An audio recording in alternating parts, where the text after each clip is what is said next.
이제 설교학입니다. 오늘 본문인데요. 지금 예배와 설교는 너무 중요하기 때문에 이제 여러분 예배학 개론 이런 거 설교학도 이렇게 따로 시간이 있겠지만 이 부분에 대해서는 강조를 안 할 수가 없어요. 그냥 넘어갈 수 없는 부분들이라서 조금 길게 하는 것에 대해서 여러분 이해를 해 주시기 바랍니다. 사역자에게 여러 가지 중요하지만 예배와 설교는 가장 중요해요. 그래서 항상 우리가 이 부분에 대해서는 연구도 많이 하고, 이것은 우리의 그 인격이 그대로 나오는 거기 때문에 정말로 여러분 좋은 설교자, 좋은 예배자가 되도록 전심을 다해야 된다는 겁니다. 자, 설교가 뭐냐? 제가 한 3가지로 이렇게 정리를 해봤어요. 첫째는 뭐냐면 살아있는 하나님의 말씀을 선포하는 거예요. 살아있는 하나님의 말씀을 선포하는 것. 그 얘기는 다른 얘기로 하면 하나님은 지금도 말씀으로 우리를 통치하고 있다는 거죠. 말씀을 선포했다. 들어라. 이런 정도가 아니겠죠. 그 말씀이란 뭐냐면 다스린다는 뜻이에요. 지금 여러분 예배 시간에 설교를 목사님이 합니다. 우리 개혁주의에서는 설교가 예배의 핵심이죠. 설교는 뭐예요? 하나님이 그 설교자를 통해서 백성들을 통치하고 있는 행위예요. 그래서 스가랴서에 보면 이제 환상 얘기가 나오는데 이 환상이 아주 중요한 환상이죠. 내가 다시 눈을 들어본즉 날아가는 두루마리가 보이더라. 그가 내게 묻되 내가 무엇을 보느냐? 내가 대답하되 날아가는 두루마리를 보나이다. 그 장이 20규빗이요 광이 10규빗이다. 여러분 10규빗, 20규빗은 뭐냐면 성소의 그 길이죠. 그 성막을 만들 때 지성소는 10규빗, 10규빗입니다. 그런데 그 옆에는 성소는 10규빗, 20규빗입니다. 그 10규빗, 20규빗은 거기에서 말씀이 선포되는 것이에요. 근데 지금 두루마리가 날아다니고 있어요. 그래서 각 집집마다 두루마리가 들어가서 거기에 쓰여진 대로 저주를 주고 거기에서 축복을 선포하기도 하고 그렇다는 거예요. 지금도 온 세상은 눈에 보이지 않지만 하나님의 말씀이 세상을 선포하고 있어요. 그래서 우리는 지금 그 말씀을 선포하면서 백성들을 하나님의 뜻대로 다스리고 있어요. 하나님의 뜻대로. 그래, 하나님의 뜻이 이렇습니다. 여러분 그 앞에 굴복하십시오. 회개하십시오. 돌아오십시오. 그대로 살면 복을 받습니다. 그걸 가르치는 거예요. 이 설교 시간은요, 축복과 저주가 나뉘어지는 시간이에요. 만담하는 시간이고, 정치 얘기하고, 세상 이럴 틈이 없어요. 지금 하나님이 세상을 말씀으로 통치하는데, 복 받는 말씀, 하나님 징계하는 말씀, 저주하는 말씀이 이 말씀을 선포할 때 다 나타난다는 거예요. 목사는, 켈빈이 이렇게 해서, 목사는 뭐 하는 사람이냐? 하나님의 입이 되는 사람이다. 그랬어요. 입. 하나님의 입이 되어서 하나님의 혀가 되어서 하나님의 말씀을 하는 사람이에요. 그래서 우리가 이 말씀이 얼마나 귀하냐는 거죠. 그 말씀이요, 나중에는 요한복음 12장 47절에 보면 사람이 내 말을 듣고 지키지 아니할지라도 내가 저를 심판하지 아니하노라. 내가 온 것은 세상을 심판하려 함이요 아니요 세상을 구원하려 함이로다. 나를 버리고 내 말을 받지 아니한 자를 심판할 이가 있으니 곧 나야. 그 말이 마지막 날 저를 심판하리라. 말씀은 이미 그 자체가 심판이에요. 내가 선포한 말씀, 하나님의 말씀을 깨닫고 선포했더니 그게 심판이 되는 거예요. 그대로 살면 하나님의 복을 받고 하지 않은 자는 이미 심판을 받은 거예요. 그게 예배예요. 예배의 핵심인 설교예요. 그래서 내가 선포한 말씀대로 어떤 사람은 복을 받기도 하고 어떤 사람은 복을 받지 못하고. 그래, 하나님의 말씀은 살았고 운동력이 있어. 좌우의 날선 어떤 검보다도 예리해. 헌과 관절과 골수를 쪼개기까지 하며 찔러 쪼개기까지 한다. 말씀을 찔러 쪼개고 하나님 앞에 벌거벗은 것처럼 드러나게 하느니라. 그게 말씀이에요. 그게 설교예요. 설교자는 먼저 자기가 듣고 그리고 자기가 회개하고 그 말씀을 선포합니다. 그러니까 교인들이 너는 그렇게 살았어? 이렇게 말하면 큰일 나는 거예요. 하나님의 말씀 하는데 내가 살든 살지 못하든 그 말씀이 나에게 하나님의 말씀으로 떨어지는 거예요. 물론 내가 그 말씀대로 살면 더 그 침투력이 있겠죠. 그럼에도 그렇게 묻는 사람이 있다면 그 사람은 저주받은 사람이죠. 그래서 이 설교라고 하는 것은 하나님의 살아있는 말씀을 선포하고 하나님은 내가 선포한 말씀을 통해서 통치하고 있다는 것입니다. 두 번째는 생명과 죽음의 말씀으로서 성도의 영적인 양식입니다. 양식. 신명기에 보면 너를 낮추시며 너로 줄이게 하시며 너도 알지 못하며 내 열조도 알지 못하던 만나를 내게 먹이신 것은 사람이 떡으로만 사는 것이 아니요 여호와 입에서 나오는 모든 말씀으로 사는 줄을 너로 알게 하려 하심이라. 광야에서요 말씀을 주셨어요. 그래서 사람은 떡으로 사는 게 아니야 하나님의 입에서 나오는 말씀으로 산다는 것을 가르쳐줘요. 이 말씀이 있으면 살고 말씀을 놓치면 죽는 거죠. 이게 창세기서부터 있었어요. 에덴이라고 하는 것은 어떤 곳입니까? 에덴은 말씀이 있는 곳이죠. 에덴에 말씀이 있었어요. 선악을 알게 하는 나무의 실과 먹지 마라. 먹으면 정령 죽으리라는 말씀이 있었어요. 그리고 아담과 하는 매일 말씀을 먹고 사는 거예요. 아, 오늘도 선악을 알게 하는 실과 먹으면 죽지, 절대로 먹지 말자. 그 말씀 먹고 사는 거예요. 그랬을 때 풍성함을 누려요. 그래서 마귀가 말씀을 버리게 만들죠. 먹어봐. 안 죽어. 속아서 먹어요. 말씀 버리죠. 그럼 죽음이에요. 에덴 쫓겨나는 거죠. 지금도 똑같아요. 이 말씀을 먹으면 살고 이 말씀을 버리면 죽어요. 까짓 그 말씀 내 능력으로 사는 거지, 내 힘으로 사는 거지, 내가 좋은 직장 다녀서 열심히 돈 벌면 사는 거지. 아니요. 시간 지나면서 말씀 없는 사람은 다 죽어요. 그래서 우리는 그 말씀을 전하는 거예요. 내 말씀을 통해서 사람이 살기도 하고 죽기도 하는 것이다. 자, 세 번째, 말씀으로 하나님의 사람으로 만들어가는 일이에요. 하나님의 사람으로만. 자, 모든 성경은 하나님의 감동으로 된 것으로 교훈과 책망과 바르게 함과 의로 교육하기에 유익하니 이는 하나님의 사람으로 온전케 하며 모든 선한 일을 행하기에 온전케 하려 함이니라 그랬어요. 자, 하나님의 사람으로 온전케 하는 거예요.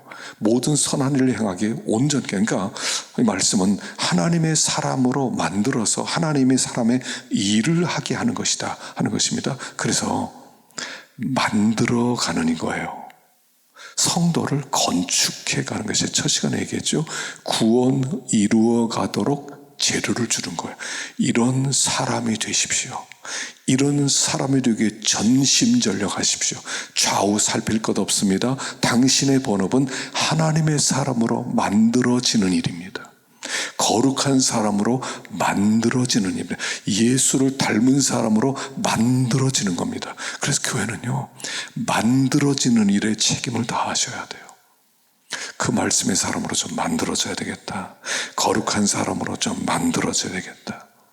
그래서 이 말씀 우리를 깨뜨려요.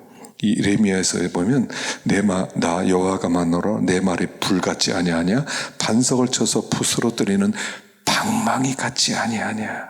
내 말이 불이고 방망이다. 내 말을 들으면 깨닫게 되고 너희들이 터지게 될 것이다. 너희들이 하나님의 말씀을 통해서 너희들이 불 속에 들어가서 연단을 받게 될 것이다 라고 하는 뜻이란 말이죠. 말씀은 불이고 말씀은 방망이. 말씀이 들어가면 불을 받은 것처럼 뜨거워지는 거고요. 말씀을 들을 때는 머리를 깨뜨리는 것 같은 충격을 받는 게 말씀이에요. 그런 말씀을 우리가 전하고 있느냐 하는 거죠. 그래서 우리가 그 사람을 그냥 억지로 그냥 그냥 드러내고 그냥 책망하고 일부러 누구를 지적하고 그런 건 아니지만 말씀 자체로 선포되면 우리는 충격을 받지 않을 수가 없다 하는 것입니다. 저는 한 3가지로 이렇게 설교를 한번 생각해 봤고요. 그리고 두 번째가 중요한 게 뭐냐면 설교자예요. 설교의 가장 중요한 것은 설교자예요. 설교가 중요하고요. 그 설교를 하는 설교자가 어떤 사람이냐 하는 거예요. 지금 설교자가 실패하죠. 로이드 존스 목사님이 설교와 설교 잘한 책을 써요. 그래서 이 설교와 설교 잘한 책을 썼는데 이 책을 통해서 설교를 하는 설교자가 얼마나 중요하냐는 것을 얘기하는 거죠. 그래서 설교자는 첫째 말씀의 울림통입니다. 계시록에서 보면 인자야 너는 받는 것을 먹어라. 너는 이 두루마리를 먹고 가서 이스라엘 족속에게 고하라 하시기로 내가 입을 벌리니 그가 두루마리를 내게 먹이시며 내게 이르시되 인자야 내게 주는 이 두루마리를 내 배에 넣고 내 창자에 채우라 하기로 내가 먹으니 입에서는 달기가 꿀 같다. 그래서 여러분 악기에 있어서 제일 중요한 건 울림통이에요. 그 울림통이 좋으면 악기가 비싸고요. 울림통이 시원찮으면 악기가 싼 거예요. 아무리 겉모습이 예쁘게 보이더라도 울림통이에요. 여러분 예전에 만들었던 스트라디바리우스 같은 거 여러분 이게 뭐가 달라요? 울림통이 달린다는 거예요. 그 당시에 소빙하기가 있었다는 거죠. 소빙하기가 있어서 1년 내내 겨울이었어요. 여름이 오지 않아요. 여름에도 눈이 와요. 그때 나무들이 잘 자라지 못해요. 아주 촘촘하게. 여름에는 막 이렇게 그 나이테가 둥성둥성하잖아요. 근데 그 당시에는 아주 촘촘하게 밀도가 아주 탄탄하게 망치로 두드려서 된 거겠습니까? 그런 나무를 써서 울림통을 만들었더니 다르더라는 거죠. 물론 이것도 하나의 학설이지만 울림통이 달라져요. 누가 그 설교를 하느냐예요.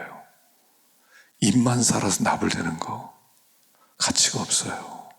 정말 중요한 것은 그 사람이 울림통이 되어서 말씀을 그대로 잘 울려나게 돼요. 그래서 설교자는 은혜를 많이 받아야 돼요. 설교자가 감동을 많이 받아야 돼요. 설교자가 하나님의 음성을 그대로 들어야 돼요. 성령이 교회들에게 하시는 말씀을 들을지어다. 그걸 들어야 돼요. 사자가. 그걸 듣고 전할 때 듣는 사람이 은혜를 받고 다르게 듣는 거예요. 산에서 호랑이를 만난 사람과 동물에서 호랑이를 본 사람은 그 호랑이를 설명하는 강도가 달라요. 구경한 사람은요, 호랑이가 멋있게 생겼습니다. 설명은 잘할 수 있을지 모르지만 생생하면 만난 사람만 못하죠. 서 있었는데 호랑이가 내 앞으로 다가오더라. 내가 지려서 오줌을 넣었다. 움직이지 못하고 쳐다보고 있는데 나를 빤히 보더니 나를 지나쳐 가더라. 이 사람이 어떻게 전하겠어요? 우리가 왜 간증을 좋아하냐 하면 간증은 생생하게 체험한 사람의 이야기거든요. 그래서 우리 사역자들이 울림통이 좋아야 돼요. 정말 엎드려서 하나님의 음성을 듣게 되었을 때 살아계신 하나님의 음성을 전하게 된다는 거죠. 두 번째는요, 설교자는 축복의 통로예요. 축복의 통로. 창세기 보면요, 꿈에 본즉 사닥다리가 땅 위에 섰는데 그 꼭대기가 하늘에 닿았고 또 본즉 하나님의 사자가 그 위에서 오르락 내리락 하고 또 본즉 여호와께서 그 위에 서서 가라사대 나는 여호와니 너의 조부 아브라함의 하나님 이삭의 하나님이라 너 누운 땅을 내가 너와 내 자손에게 주리니 내 자손이 땅에 티끌같이 되어서 동서남북에 편만할지며 땅의 모든 족속이 너와 내 자손을 인하여 복을 얻으리라 그랬어요. 자, 이게 이제 베델에서 야곱이 체험한 사건이죠. 하늘과 땅이 이어지는 사다리를 본 거죠. 계단이겠죠. 천사들이 오르락내리락. 이 요한복음 1장에 다시 그대로 반복됩니다. 인자 위에 오르락내리락 하는 것을 보리라. 이게 무슨 뜻이냐면요, 이 땅은 지금 저주받은 땅이에요. 죄로 말미암아 하늘과 땅이 끊어진 땅이죠. 그래서 이 땅은 축복을 받지 못하는 땅이 되어버렸어요. 이 땅은 저주의 땅이고요, 멸망할 땅이에요. 근데 야곱의 후손으로 오신 예수 그리스도, 인자이신 예수 그리스도를 통해서 하늘과 땅이 연결될 것인데 천사들이 오르락 내리락 하면서 하늘의 축복을 이 땅에 가지고 땅의 열매를 하늘로 가져가게 될 것이다. 이거 지금 상징적으로 보여주는 그림이거든요. 설교자가 이런 일을 하는 사람이에요. 설교자는 뭐 하는 사람이냐면 설교자는 하늘의 축복을 땅에 가져오는 거예요. 그 축복이 다른 게 아니에요. 말씀이 축복이에요. 하나님의 말씀을 내가 은혜를 받고 하나님이 은혜의 말씀을 우리에게 주실 때 여러분 하나님이 이렇게 말씀하셨어요. 이 말씀을 순종하십시다. 그러면 여러분들은 들어가도 복을 받고 나가도 복을 받을 것입니다. 성 안에서도 복을 받고 성 밖에서도 복을 받을 것입니다. 이 말씀을 버리면 여러분 성 안에도 있어도 저주를 받고 성 밖에도 저주를 받고 다 저주를 받을 것입니다. 그걸 전하는 거예요. 말씀을 받으면 복입니다. 그 말씀을 축복의 통로로 전하는 사람이 설교자예요. 그러니까 나는 성도들의 복과 저주를 좌우하는 사람이에요. 목회자가 얼마나 중요한 사람인지 몰라요. 복과 저주를 나누는 사람. 말씀을 잘 들으면 복 받고 안 들으면 복을 받지 못해요. 그걸 전하는 사람이다 하는 것입니다. 세 번째는 아까도 잠깐 얘기했죠. 하나님의 입이죠. 하나님의 입. 예레미야 1장 9절에 여호와께서 그 손을 내밀어 내 입에 대시며 내게 이르시되 보라 내가 내 말을 내 입에 두었노라. 하나님의 입이 되는 거예요. 하나님의 말씀을 전하는 거예요. 우리가 얼마나 거룩해야 되겠습니까? 여러분 그 출애굽기에 보면 이 제사장의 옷에 대한 말씀이 출애굽기 28장에 나오거든요. 그래서 청색, 자색, 홍색 실로 가늘게 아주 공교하게 이 제사장의 옷을 짜라. 아름답고 영화스럽게 짜라. 이렇게 나와요. 그리고 흉배를 붙이고 거기 보석을 달고 그리고 판결 흉패를 붙이고 우림과 두림을 두고 그리고 그 발에 그 옷에 옷 끝에다가 금 한 방울 석류 그림 석류 수놓은 거 그다음에 금 한 방울 석류 금 거 그래서 쭉 달라고 그랬어. 딸랑딸랑 소리가 나게 하라고 그랬죠. 그 딸랑딸랑 소리가 나게 함으로 말미암아 움직이면서 제사장이 깨어있게 하는 거예요. 여러분 소리는요 깨어있게 하는 거거든요. 나는 제사장이다. 하나님의 일을 하고 있고 하나님 앞에 서 있다. 그리고 두건을 쓰고 거기다가 그 여호와께 성결한 패를 붙이라고 그랬죠. 그리고 속옷을 입어서 소 바지를 입어서 수치를 보이지 않게 하라. 머리끝에서 발끝까지 깨끗해야 된다. 왜냐하면 제사장이기 때문이다. 우리 제사장 그걸 나시린 이렇게 부르죠. 우리는 나시린이에요. 거룩할 때 거룩한 말씀이 임하고 거룩한 말씀이 나가고 은혜를 받는 거예요. 거룩한 말씀이 내가 거룩하지 못할 때 말씀이 손상을 입는다는 거죠. 그래서 하나님의 입으로서 나시린으로 거룩해라 한 것을 우리에게 말씀을 하고 있습니다. 자, 그 다음에 세 번째는 설교자에게 중요한 것은 성경입니다. 성경이에요. 이제부터 성경 전문가가 돼야 돼요. 이제부터 죽을 때까지 여러분 성경을 파고 깊이 파십시오. 얕게 파면 죽습니다. 깊게 파세요. 이 내과에 가면요, 뭐 이렇게 여름에는 큰 고기들도 막 다니는데 겨울 되면 싹 없어져요.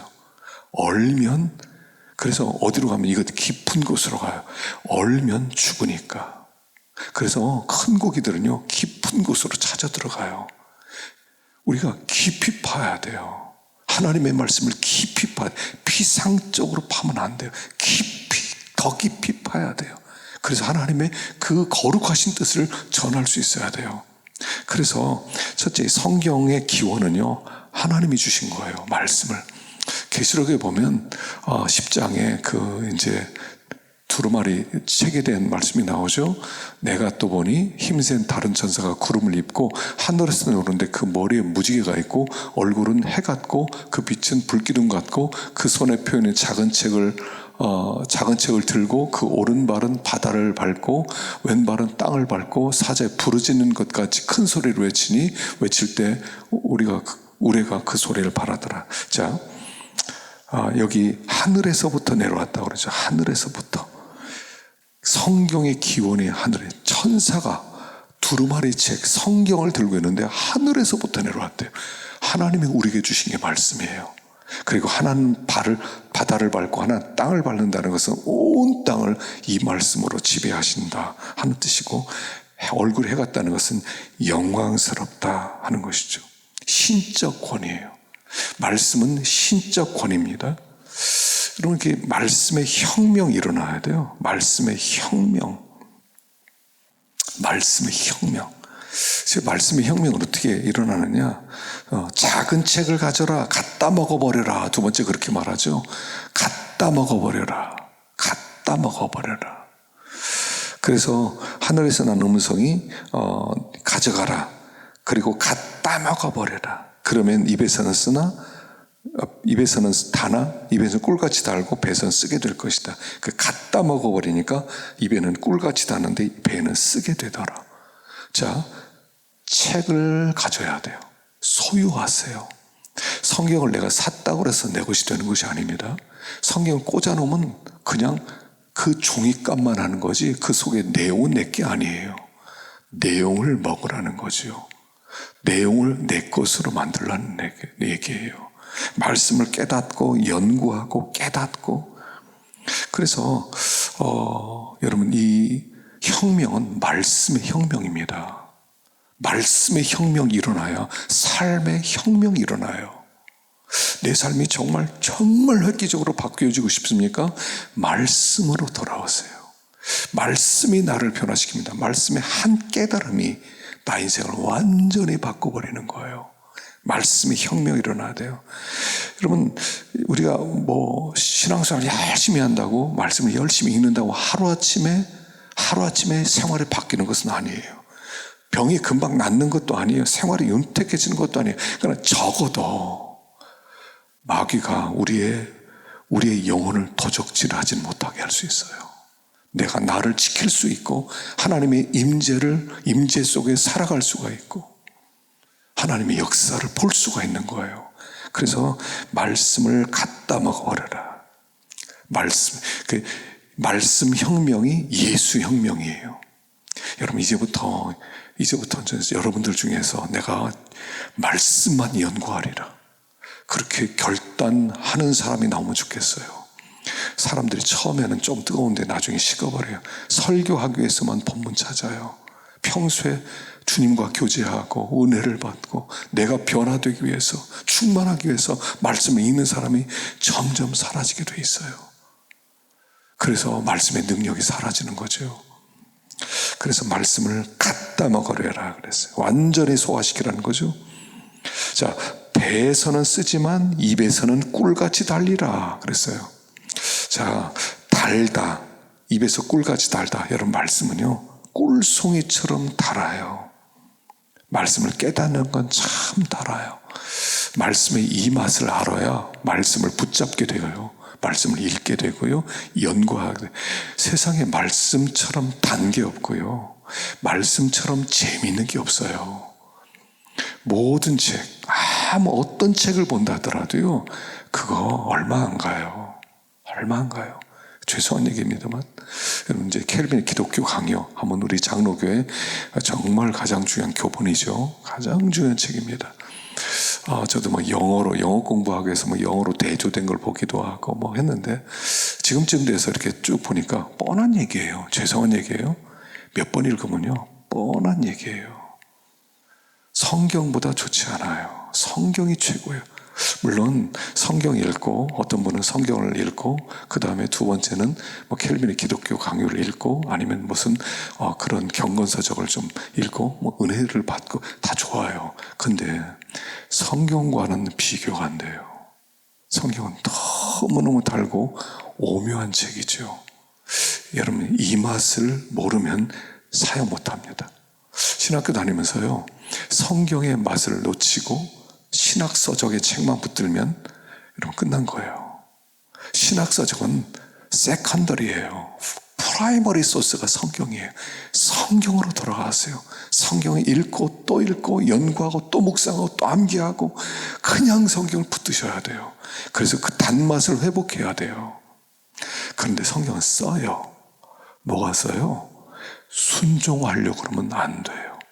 성경은 다 순종하려면 내가 죽어야 돼요.